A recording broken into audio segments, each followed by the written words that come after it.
This week's Martha's Collection feature is a beautiful evening gown from the 1910s. This is a wonderful example of women's fashion at the time, and you can see such changes in it. From the silhouette with the columnar skirts, there is less constricting bodices. There is some boning in this dress, but it's definitely becoming looser. There are influences of Orientalism, which you will see in this dress. And you can see here, as I'm showing the inside, the silk lining on this particular dress is completely shattered. The entire dress is made from different types of silk, but that lining just did not hold up. I thought that was perhaps some sort of label, and I was really excited when I saw it, but I absolutely do not see any sort of writing on that. So we do not know who the maker of this amazing gown is. But as you look through the dress here, as we get to the bottom, you can see there's sort of that Orientalism influence. There's some panels that would have joined in the back that have become undone. That train on the skirt is completely missing its lining, as much of the lining is completely gone. Somehow those strings are hanging onto a panel of facing in the front. But I want to at least make this presentable again. So my plan is to first untangle the ball fringe of those sort of knotted design elements. And I did wear a mask when working on this because the fibers, as I said, they are completely, that lining is completely disintegrated. But I did leave it in place because it was holding that panel on. I also, for this part of it, kept the dress in a bag while I was working on it. I could have just left these, but I couldn't help myself.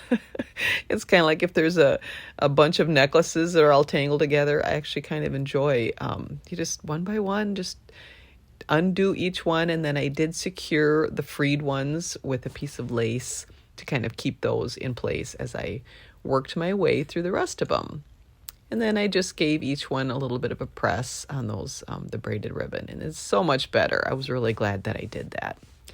So the lining needs to be replaced, and I'm hoping that the new owner does so. But just for the point of just to try to get some photos on this, I did add a piece of vintage ribbon and just kind of made a bridge to be able to secure the hook and eye closures enough to be able to get the photos. And there's a shot of that there. As mentioned, the train was missing its facing, so it was not able to kind of be presentable for a photo. So I had a piece of sheer black net. I got it at a thrift store, so I don't know what it was meant for. It's probably some kind of nylon. So I'm doing any of these stitching things by hand so that the new owner can undo them more easily. The lace trim on the sleeves, unfortunately, was too far gone to repair. So I did remove that, and then I will enclose the original trim with the new owner. So also in Martha's collection was this box marked white lace. And there's been a few different things that I've been able to use from this special box for the different Martha's collection projects that I've done, and then I'm sure there will be more in the future.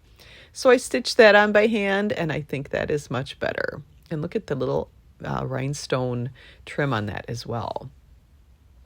So those two back panels, and this was definitely a feature of 1910s dresses, were connected, had originally been connected, but I did reconnect those because they had come undone. So I did some steaming on it, and just before I get to the main reveal, I just wanted to show appreciation for these accents. Each one of those tubes, first of all, had to be sewn together by hand, and then they were filled and then sewn into the shape. And then all of these braided strings have these balls on the end that each one is sewn on by hand. I mean, wow. Again, the details on these dresses are amazing.